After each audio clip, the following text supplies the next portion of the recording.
تو یہ معاملہ ہے، اگر ہم اس ماہ مبارکہ میں عام دنوں کی طرح ہی کھاتے پیتے رہ جائیں تو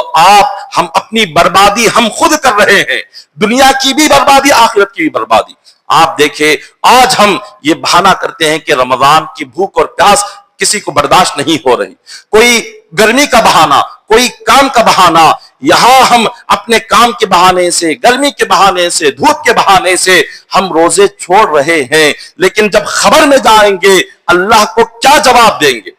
کیا خدا کو یہ کہیں گے کہ مولا میرے کام بڑا سخت تھا، گرمی بہت زیادہ تھی؟ فرشتے کہیں گے کہ اے بندے یاد کر، مصطفیٰ کے صحابہ بھی تو ریگستان کی تپتی ہوئی عرب کی ریت میں روزے رکھتے تھے۔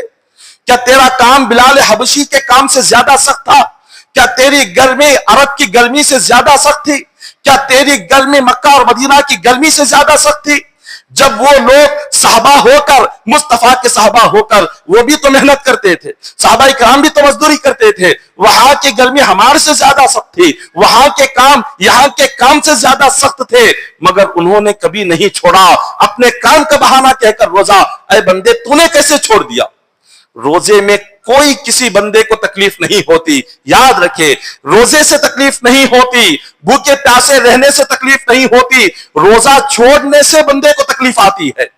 روزہ رکھنے سے کوئی کمزوری نہیں آتی۔ یہ بالکل غلط خیال ہے۔ اللہ تبارک و تعالیٰ 70 ماؤں سے بڑھ کر ہم سے محبت رکھتا ہے۔ ایک ماں کی محبت رکھنے والی خاتون اپنی اولاد کو بھوک اور پیاس سے تڑپتا ہوا نہیں دیکھ سکتی، جو 70 ماؤں کی محبت کرنے والا اللہ ہمیں بھوکا رکھ رہا ہے، ہمیں پیاسا رکھ رہا ہے، کیا وہ ہمیں بھوکا پیاسا رکھ کر خوش ہوتا ہے؟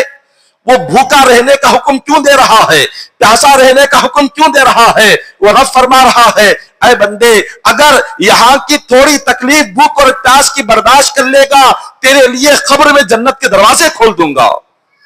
تیری قبر کو جنت کا باغ بنا دوں گا، قیامت کی بھوک اور پیاس سے تجھے نجات عطا کروں گا، عرش کا سایہ تجھے عطا کروں گا، میری 1000 نعمتوں کے دروازے کھلے ہیں، بس تھوڑے دن دنیا میں یہاں کی بھوک اور پیاس کو برداشت کر لے۔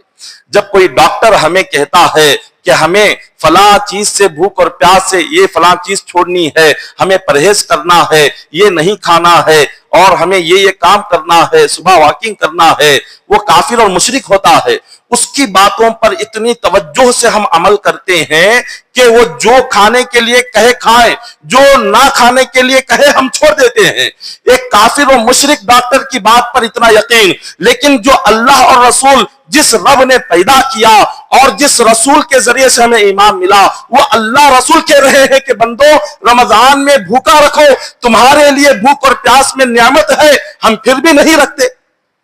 ہم پھر بھی نہیں رہ رہے۔ تو محترم سامعین اکرام، اللہ تبارک و تعالیٰ سے یہ دعا ہے ہم تمام کو مولا اس ماہ کے روزے رکھنے کی توفیق عطا فرمائے، اس ماہ مبارکہ میں مولا ہمیں تراویح پابندی سے ادا کرنے کی توفیق عطا فرمائے، ہم تمام کو اللہ تبارک و تعالیٰ اس ماہ مبارکہ میں تہجد پڑھنے کی توفیق عطا فرمائے، مولا ہم تمام کو اس ماہ مبارکہ میں کثرت سے قرآن پاک پڑھنے کی توفیق عطا فرما، قرآن کو ہماری شفاعت کا ذریعہ بنا، رمضان کو ہماری شفاعت کا ذریعہ بنا، ہم تمام کے صغیرہ کبیرہ گناہوں کو مولا ماہ رمضان کے صدقے میں معاف فرما دے، اس ماہ مبارکہ کے ایک ایک لمحے کو مولا تیری عبادت اور بندگی میں گزارنے کی توفیق عطا فرما۔